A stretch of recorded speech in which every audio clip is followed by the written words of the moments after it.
adjusted his simple black tie for the third time as the transport ship approached Galactic Concord Station. Through the small window, the massive structure looked like a glittering wheel spinning slowly against the backdrop of stars. He had never seen anything so beautiful or terrifying in his life. The other passengers on the transport were mostly aliens. A tall creature with 4 arms sat across from him, typing on multiple data pads at once. Next to the window, a being that looked like a walking tree hummed a low song that made feel sleepy.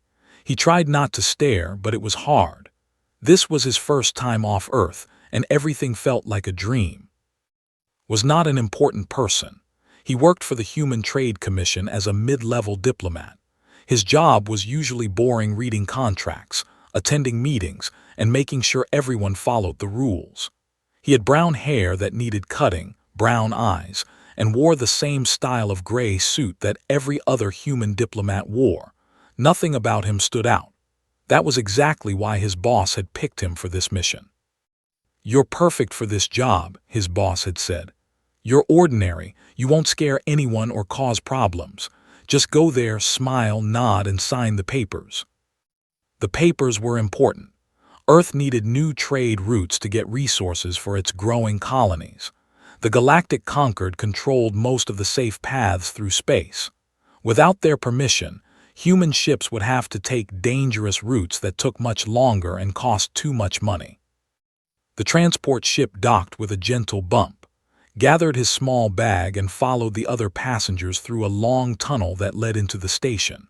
The gravity felt a little lighter than Earth, making each step feel bouncy. The air smelled clean but strange, like flowers he had never smelled before. The main hall of the station was enormous. The ceiling stretched up so high that could barely see the top. Hundreds of beings from dozens of different worlds walked around, talked, and conducted business. Some looked almost human, while others were so strange that could not figure out how they even moved. A robot with a friendly blue face approached him. "Welcome to Galactic Concord Station of Earth. Please follow me to the welcome ceremony." Followed the robot through the crowd. He passed shops selling things he could not identify, restaurants with smells that made his stomach growl, and information displays showing news from across the galaxy in languages he did not understand. Everything was so new and overwhelming that he almost forgot to be nervous about his mission. The welcome ceremony was held in another large hall, this one with walls made of what looked like crystal. The walls showed images of space and distant planets, creating the feeling of floating among the stars. About 50 beings stood in small groups, talking quietly while soft music played in the background. "The ceremony will begin soon," the robot told him. "Please wait here while the royal guests arrive." Found a spot near the back of the room where he could watch without getting in anyone's way. He recognized a few species from his training materials: the tall, thin with their silver skin; the short, round who looked like friendly bears; and the mysterious shadows who seemed to be made of living darkness. Then the music stopped, and everyone in the room turned toward the main entrance. A group of guards in shining blue armor marched into the room. They moved in perfect formation, their weapons gleaming under the lights. Behind them walked the most beautiful being had ever seen. Princess H of the Ethereal Dominion was tall and graceful, moving like she was dancing even though she was just walking. Her skin glowed with a soft blue light that seemed to come from within. Her hair was long and silver, flowing behind her like liquid metal. She wore robes that seemed to be made of starlight itself, changing colors as she moved. Had read about the Etherians in his preparation files. They were one of the oldest and most advanced civilizations in the galaxy. They could manipulate energy with their minds and travel between dimensions. Their technology was so advanced that most other species thought it was magic. Princess H smiled and nodded to the crowd as she walked toward the center of the room. Her eyes moved across the faces of the assembled diplomats, acknowledging each group with a small bow of her head. Felt honored just to be in the same room as someone so important. Then her eyes found his. Everything changed in an instant. The princess stopped walking as if she had hit an invisible wall. Her beautiful blue skin began to fade, becoming gray and pale like old metal. Her silver hair seemed to lose its shine. The light that glowed from within her flickered and dimmed. Watched in confusion as Princess H took a step backward, then another. Her mouth opened slightly, and he could see fear in her eyes. Real, deep fear, like she had seen a monster instead of an ordinary human diplomat. The entire hall fell silent. All the conversation stopped. Every being in the room turned to look first at the princess, then at. He could feel their eyes on him, but he did not understand what was happening. He had not done anything wrong. He had not even spoken to anyone yet. Two of the princess's guards rushed to her side, supporting her as she continued to stagger backward. One of them spoke quickly into a communication device, while the other scanned the room for threats. But their eyes kept returning to, as if they thought he was the danger. Princess H whispered something to her guards. Could not hear the words, but he saw her point in his direction. The guards immediately moved to block his view of her, creating a wall of blue armor between them. "What's happening?" asked the robot beside him, but the machine had gone completely still, its blue face now blank. Whispers began to spread through the crowd like ripples in a pond. Caught fragments of conversation in different languages, but the universal translators scattered throughout the room helped him understand some of the words. "Is that? It can't be. The humans don't know. Should we tell the council?" Look at her reaction. Stood frozen in place, feeling like everyone in the galaxy was staring at him, while he had no idea what he had done wrong. All he wanted was to complete his mission and go home. Instead, he had somehow terrified the most powerful princess in known space just by existing. The guards formed a tight circle around Princess H and began to escort her from the room.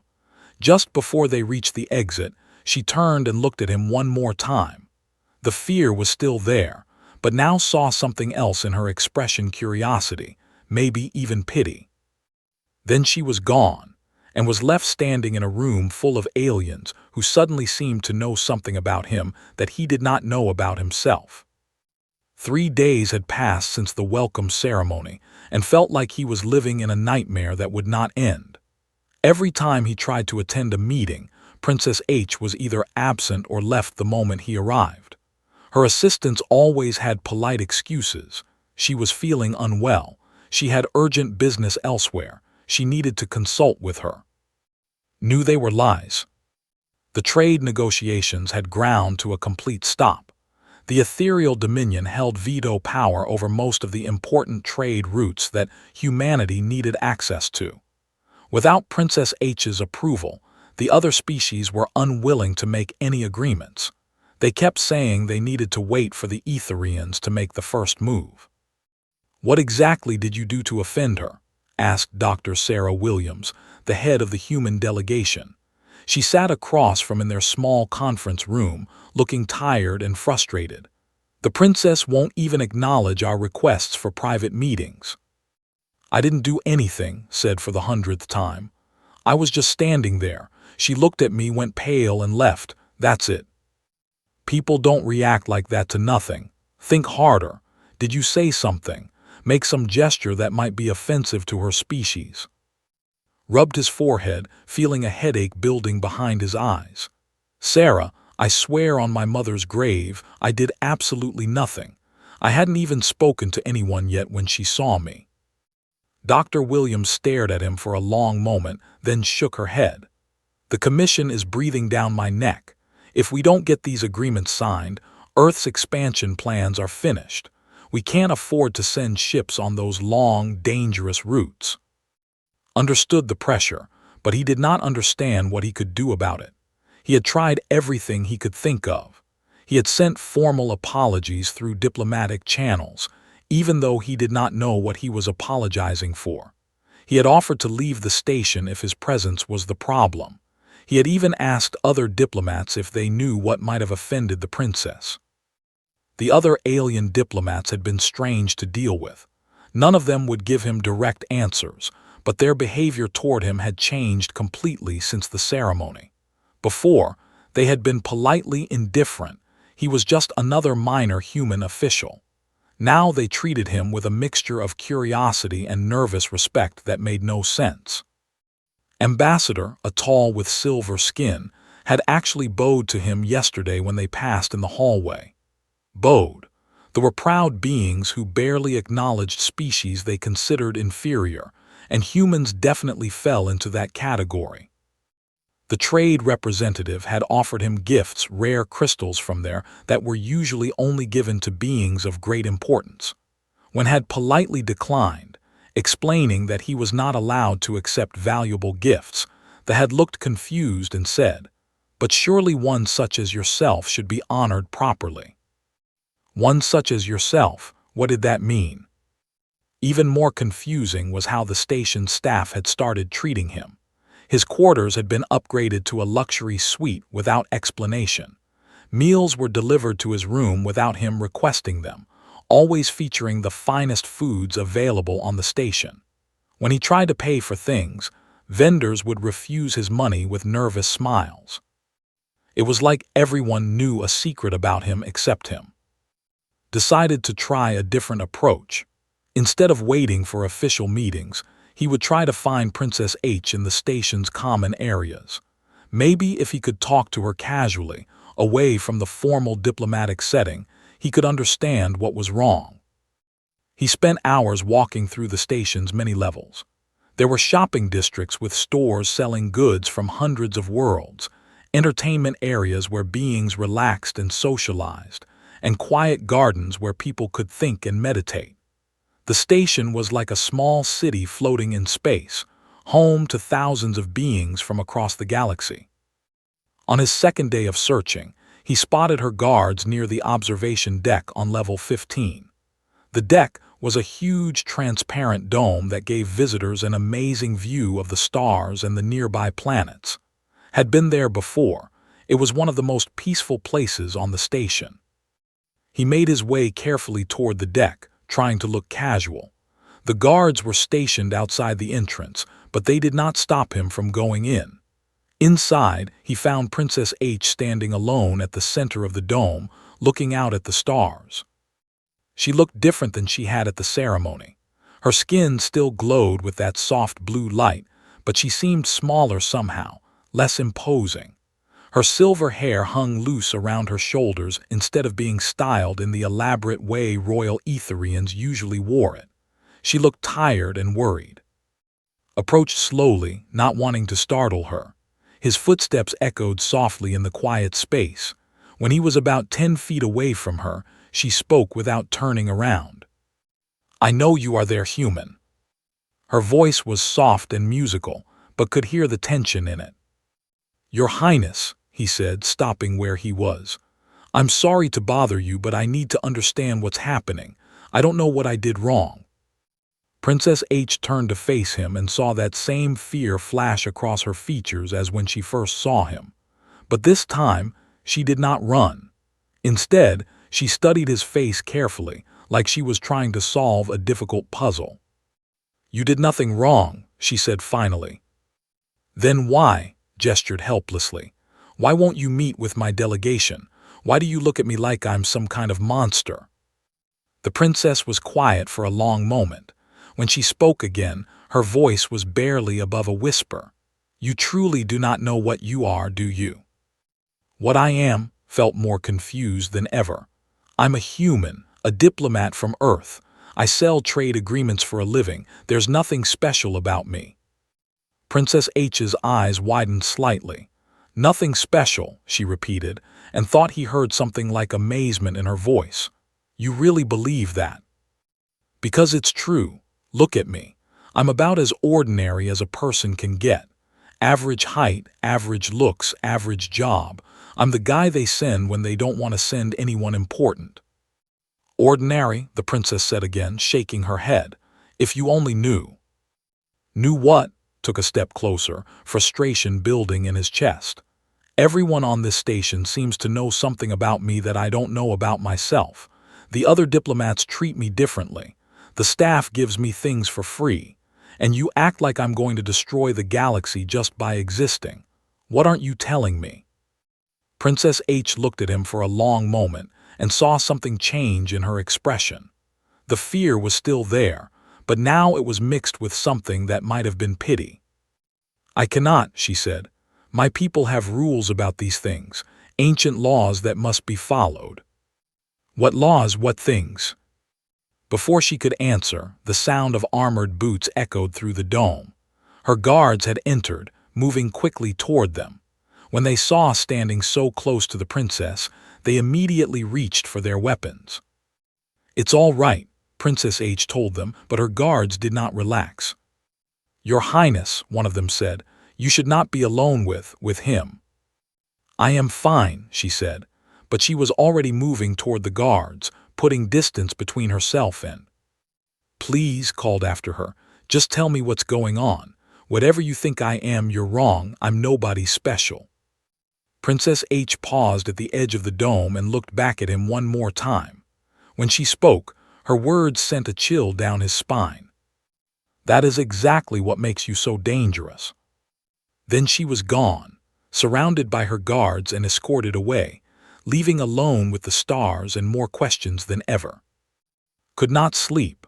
For the third night in a row, he lay in his oversized luxury suite staring at the ceiling, trying to make sense of what Princess H had said. "That is exactly what makes you so dangerous." The words kept repeating in his mind like a broken recording. He was dangerous. He had never hurt anyone in his life. The worst thing he had ever done was get a parking ticket. How could someone like him be dangerous to anyone, especially to a princess from one of the most powerful civilizations in the galaxy? Finally giving up on sleep, got dressed and made his way to the station's public archives. If no one would tell him what was going on, maybe he could find out for himself. The archives were located on level 8, in a quiet section of the station that stayed open all day and night. The archive center was enormous, filled with thousands of data terminals and holographic displays. Information from hundreds of worlds was stored here, available to anyone who wanted to research galactic history, science, or culture. Had used similar systems on Earth, but nothing as advanced as this. He sat down at a terminal and began his search. First, he looked for any records of contact between humans and Etherians. The results were disappointing. Only a few mentions of formal diplomatic meetings and trade discussions. Nothing that would explain Princess H's reaction to seeing him. Next, he searched for information about Etherian culture and beliefs. This gave him more results, but most of it was basic information he already knew from his training. The Etherians were ancient, powerful, and secretive. They were masters of energy manipulation and dimensional technology.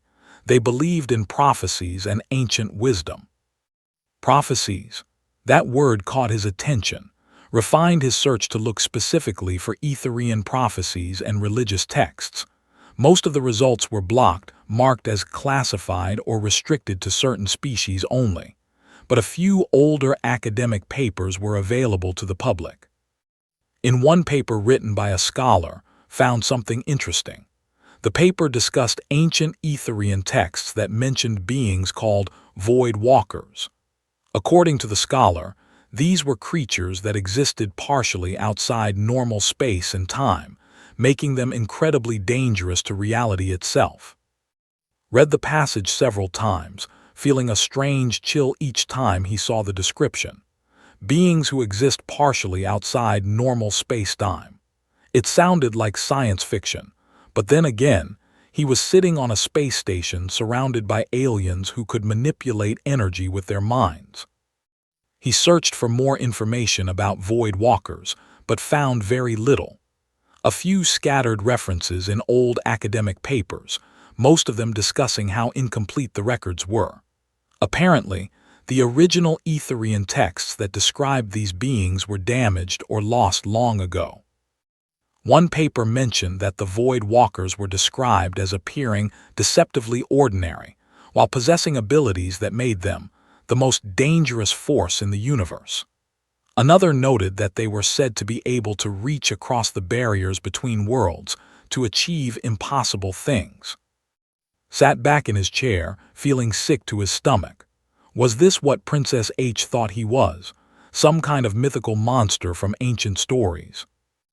Meanwhile, in the private chambers of the Etherian diplomatic ship docked at the station, Princess H was having her own sleepless night. She sat in her meditation room, surrounded by holographic displays showing sacred texts that had not been seen by outsiders for thousands of years. The Book of Distant Warnings lay open before her, its ancient words glowing softly in the air. She had read these prophecies many times before, but never with such urgent need to understand their meaning. The text spoke of a species that would one day appear, being so fundamentally different that they could destabilize the very fabric of reality itself. They would come from a young world, appearing harmless and ordinary, but carrying within them the power to reshape existence according to their will. They shall walk between the spaces that separate what is from what could be, the ancient text read. Their very presence will thin the walls between dimensions, allowing them to draw upon possibilities that should remain forever separated from our reality. Princess H had memorized every word of the prophecy years ago, but she had always assumed it was metaphorical. Ancient texts were often full of symbolic language that had to be interpreted carefully. She had never imagined she would encounter the beings the prophecy described.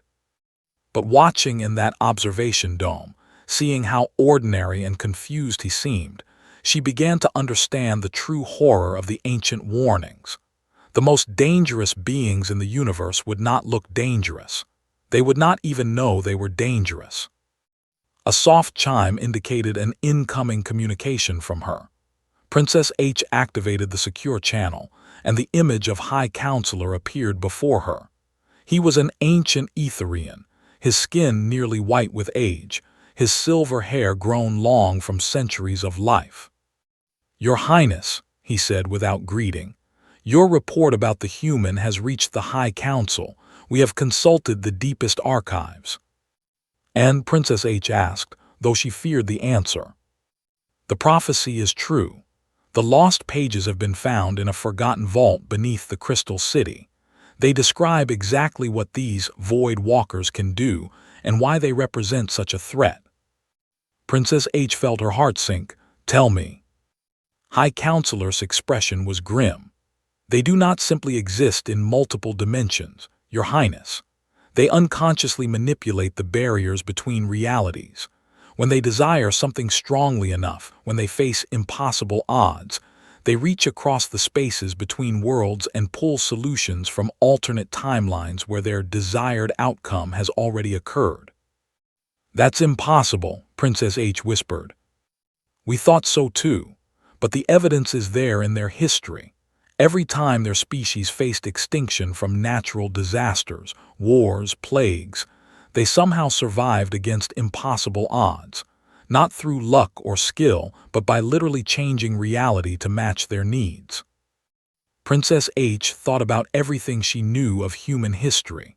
Their rapid technological development, their ability to overcome obstacles that should have destroyed them, their strange habit of winning conflicts they should have lost. It all made a horrible kind of sense. "The worst part," the High Counselor continued, "is that they do not know they are doing it. Their reality manipulation is completely unconscious, driven by desperation and need. They believe their successes are due to determination and luck." "What does the Council want me to do?" "The humans cannot be allowed to discover their true nature. If they learn to consciously control their abilities, they could reshape the entire galaxy according to their will. The prophecy is clear. This would lead to the collapse of everything we know." Princess H closed her eyes. "You want me to stop them?" "The fleet is already moving toward this system. We will quarantine there and limit their expansion into space. It is for the safety of all life in the galaxy." After the communication ended, Princess H sat alone in her meditation chamber, staring at the ancient prophecies. According to the texts, the humans were not evil. They were simply too dangerous to exist freely. Their unconscious ability to manipulate reality made them a threat to the stability of everything. But she could not stop thinking about his confused face in the observation dome. He truly had no idea what he was or what he represented. He seemed like a good person, just trying to do his job and help his people. How could someone so ordinary and innocent be the harbinger of galactic destruction? Back in the archives, was still searching for answers when he found one more interesting piece of information. In a very old text about dimensional physics, he discovered a footnote that made his blood run cold. The footnote mentioned that certain theoretical beings, if they existed, might unconsciously manipulate quantum probability fields when under stress. The text suggested that such beings would experience what others might call luck or impossible coincidences, but which would actually be unconscious reality manipulation. Thought about his own life. How many times had things worked out for him in ways that seemed too good to be true? How many times had he been in dangerous situations only to have some unlikely rescue appear at the last moment? How many times had he needed something desperately only to have it somehow fall into place? He had always thought he was just lucky, or that humans in general were good at finding solutions to problems. But what if it was something else? What if Princess H was right to be afraid of him? The terminal chimed softly, indicating that the archive center would be closing for maintenance in 1 hour. Saved his research and prepared to leave, but his mind was racing with new and terrifying possibilities. If the ancient texts were right, if humans really could manipulate reality without knowing it, then what would happen when they found out? And more importantly, what would the rest of the galaxy do to stop them? Was eating breakfast in his suite when the message arrived. It appeared on his personal communicator in text form, with no indication of who had sent it. "Meet me in Storage Bay 7, Level 22 in 1 hour. Come alone, Z." He stared at the message for a long moment. Storage Bay 7 was in one of the older, less used sections of the station. According to the station maps, it had been abandoned for years after a minor hull breach that had since been repaired. Nobody went there anymore. Z had to be Princess H, but why would she want to meet him in secret and why in such a strange location? After days of avoiding him, why reach out now? Finished his breakfast quickly and made his way to level 22. The corridors here were dimmer than in the main sections of the station, and he passed very few other beings. The farther he went towards Storage Bay 7, the more empty the hallways became. The storage bay itself was a large, circular room filled with old equipment containers and defunct machinery. Emergency lighting cast strange shadows on the walls. In the center of the room, Princess H waited for him. She was not wearing her royal robes today. Instead, she had on simple, dark clothing that made her harder to see in the dim light. Next to her was a collection of strange devices that had never seen before. They looked like a mix of advanced technology and ancient art, with crystal components that glowed softly and metal parts covered in intricate patterns. "Thank you for coming," Princess H said as approached. Her voice was calm, but he could see tension in her posture. "Why all the secrecy?" asked. "Why not meet in your official chambers?" "Because what I am about to do violates several treaties and could start a war if anyone finds out," she said simply. "I need to test you." Felt a chill run down his spine. "Test me for what?" Princess H gestured to the strange devices around her. "These are ancient Etherian instruments designed to measure dimensional stability and energy resonance. They can detect things that normal sensors cannot see." "I don't understand." "I need to know if you are what I think you are," she said. "If I am wrong, I will lift all restrictions on your trade negotiations. My people will sign whatever agreements Earth needs." looked at the alien devices with growing unease. And if you're right? Princess H did not answer immediately. When she finally spoke, her voice was barely above a whisper. If I am right, then everything changes. She moved to one of the devices, a smooth crystal sphere sitting on a metal base. Lights flickered inside the crystal as she activated it. This is a dimensional anchor detector, she explained. It measures how firmly someone is attached to this reality. Most beings show completely stable readings. Place your hand on the crystal.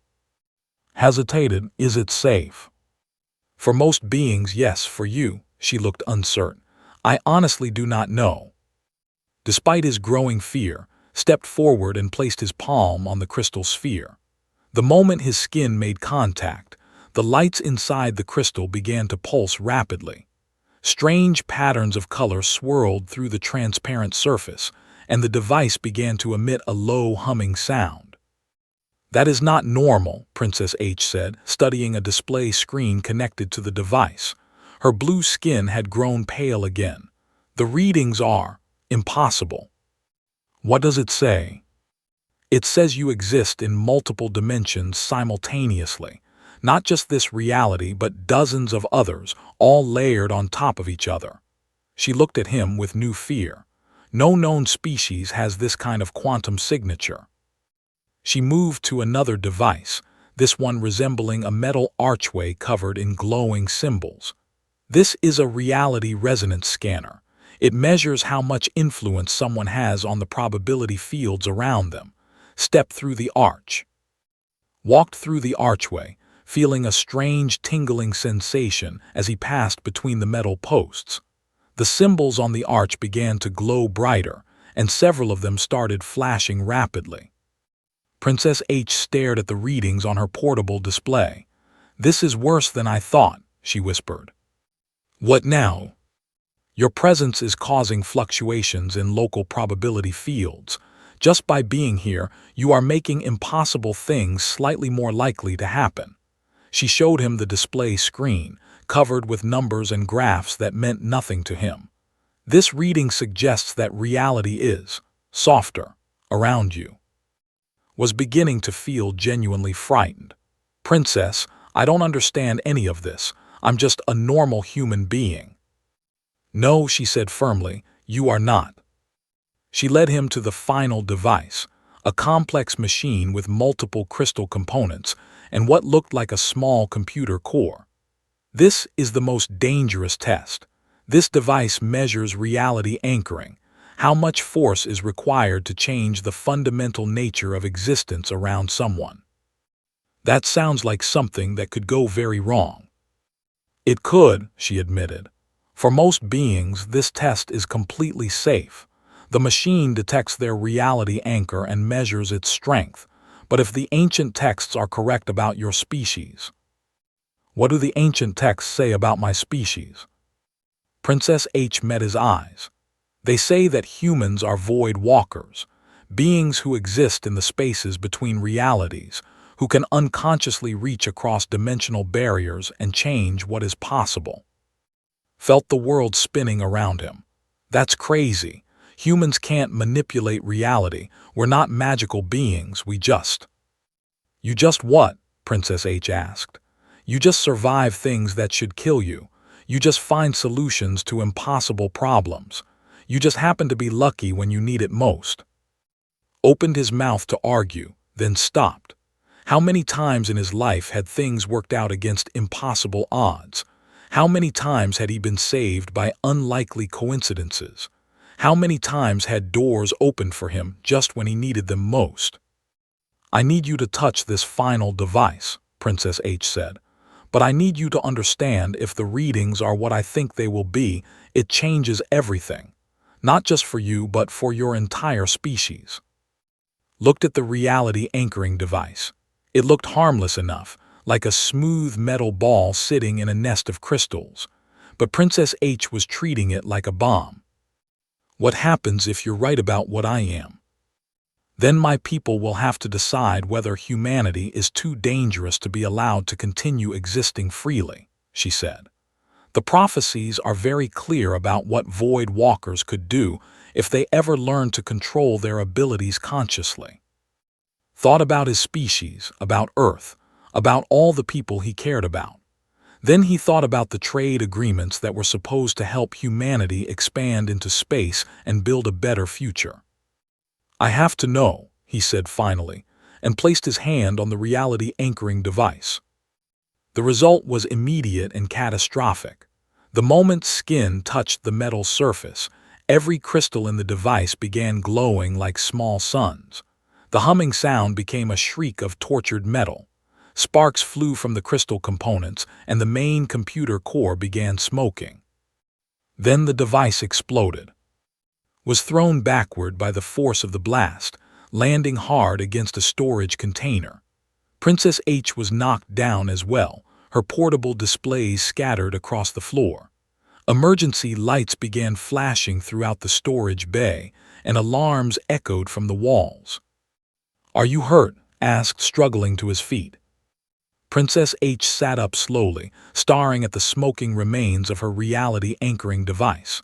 "The prophecies were right," she said, her voice filled with a mixture of awe and terror. "You really are what we feared you were." "I don't understand what just happened." "The device was designed to measure reality anchoring," she explained, getting to her feet. "For normal beings, it detects how firmly they are attached to this dimension. But you," she gestured at the destroyed machine, "you are not anchored to this reality at all. You exist in all realities simultaneously." Looked at the wreckage, trying to process what she was telling him. "So what does that mean exactly?" "It means that when you need something desperately, when you face impossible odds, your subconscious mind reaches across the barriers between dimensions and finds a reality where the outcome you need has already happened. Then you unconsciously pull that outcome into this reality." "That's impossible." "Is it?" Princess H challenged. "Think about your species' history. How many times have humans faced extinction and somehow survived? Asteroid impacts, ice ages, wars, plagues, things that should have wiped you out completely. But you always find a way." Thought about what he had read in the archives, about human history and all the close calls his species had survived. "You're saying we change reality without knowing it?" "Every time you are desperate enough, yes. Your determination and need literally reshape the universe to match your requirements. It is why humans seem so lucky, so resourceful, so impossible to defeat permanently." The implications hit like a physical blow.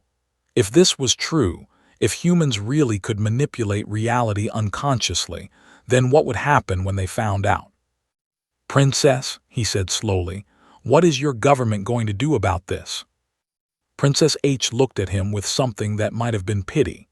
"My fleet arrived in this system 3 hours ago," she said. "The High Council has decided that humanity is too dangerous to be allowed to develop further." Felt his heart stop. "You're going to attack Earth. We are going to quarantine and prevent your species from expanding into space. It is the only way to keep the rest of the galaxy safe." For a moment, felt completely helpless. Then something inside him began to change. A desperate need to protect his people, to find a way to save them, to make this work somehow. The air around them began to shimmer slightly, as if heat waves were rising from invisible fire. Princess H stepped backward, her eyes wide. "What are you doing?" "I don't know," said, but he could feel something shifting around him, reality becoming soft and malleable. "But I'm not going to let you hurt my people."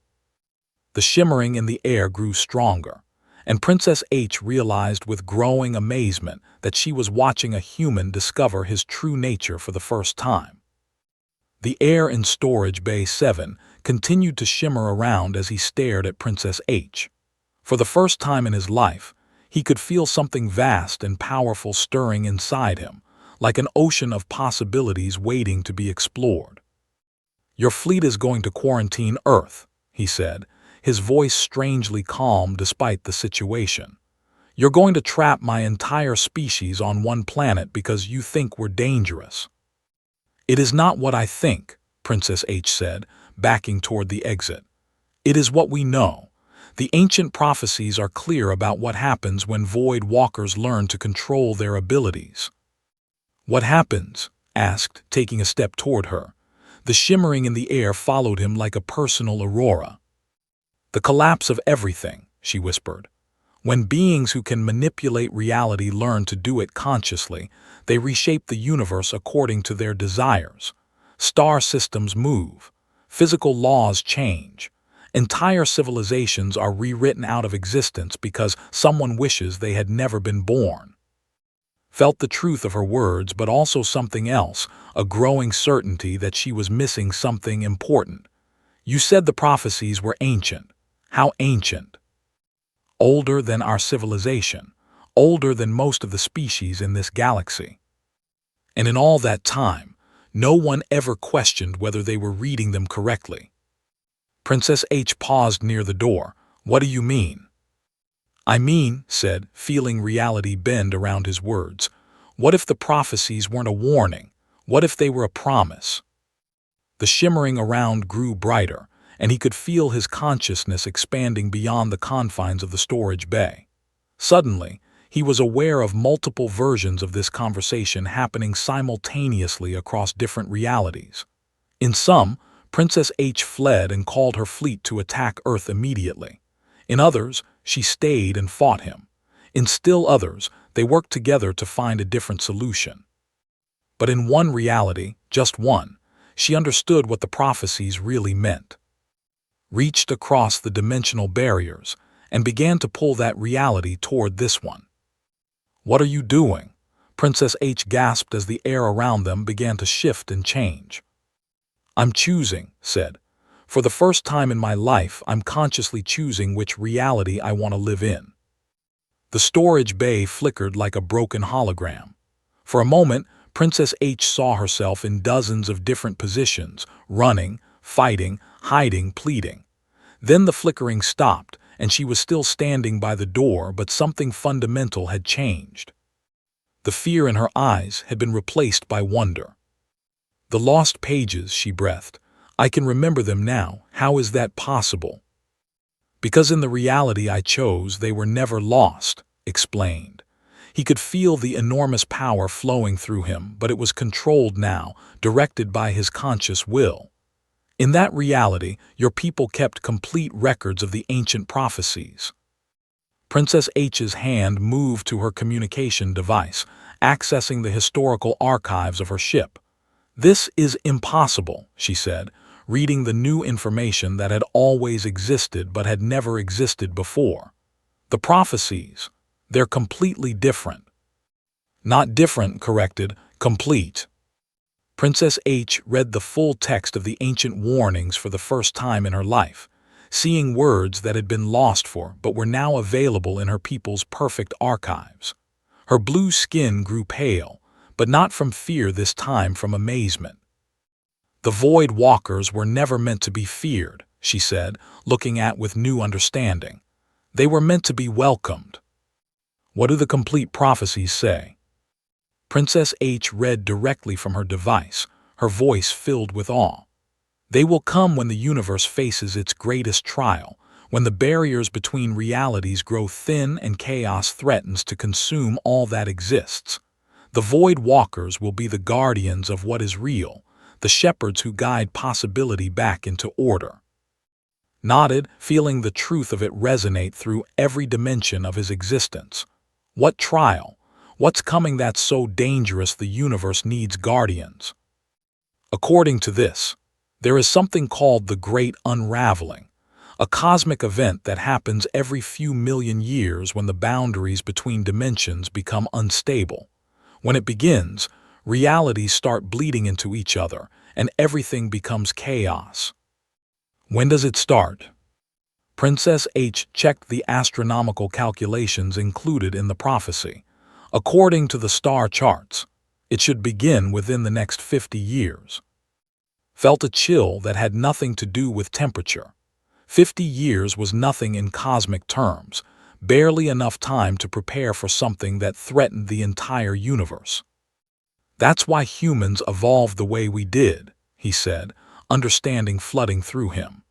We were designed to be reality anchors, beings who could hold things stable when everything else falls apart. The prophecy says that the Void Walkers will teach other species how to resist the chaos, how to maintain their grip on their own realities when the barriers collapse.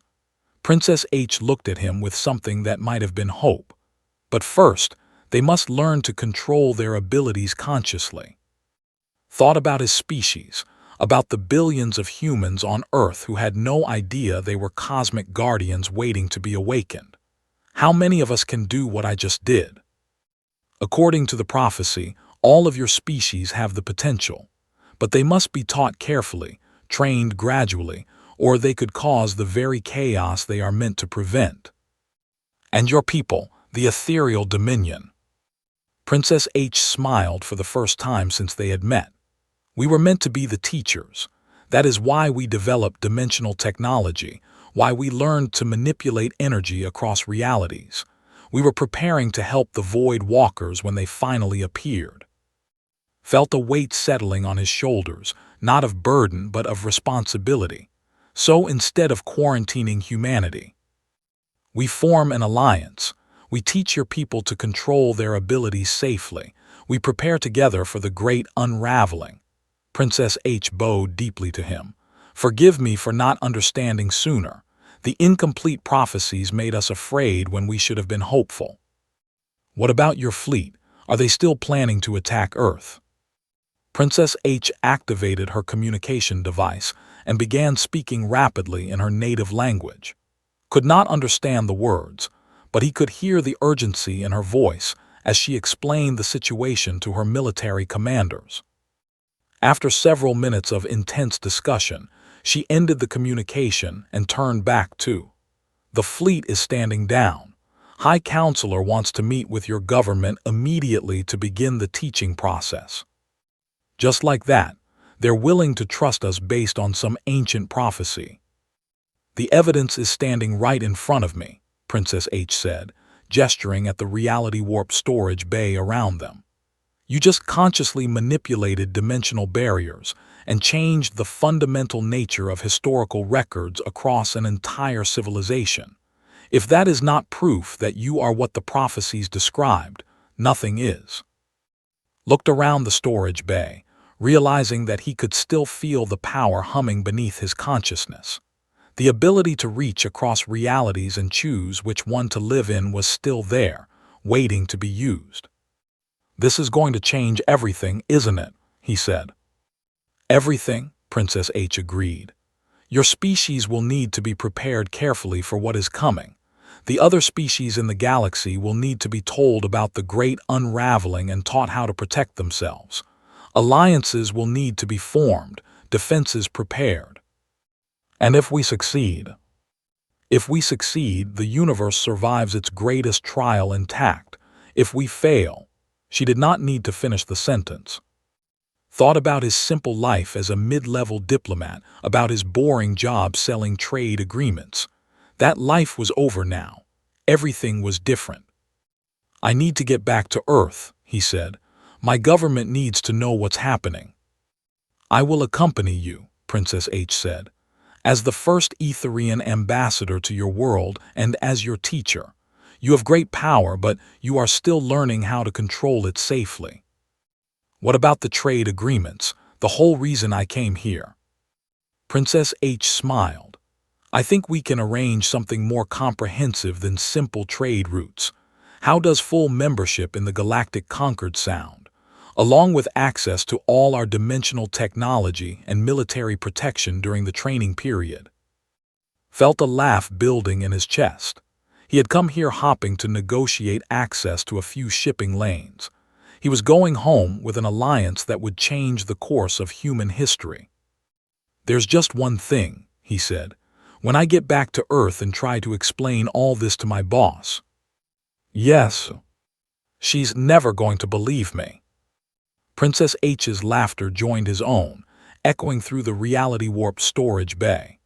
"Then perhaps," she said, "it is time for your species to learn that impossible things are just another word for possibilities waiting to be chosen." As they prepared to leave the storage bay and return to the diplomatic levels of the station, felt the weight of the future settling around him. 50 years to prepare for a cosmic catastrophe, an entire species to train in the conscious use of reality manipulation, a universe to save. It was impossible. It was terrifying. It was the greatest challenge any species had ever faced. But for the first time since arriving at the station, was not worried about whether they would succeed.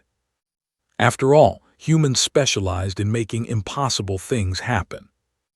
And now they were finally going to learn how to do it on purpose.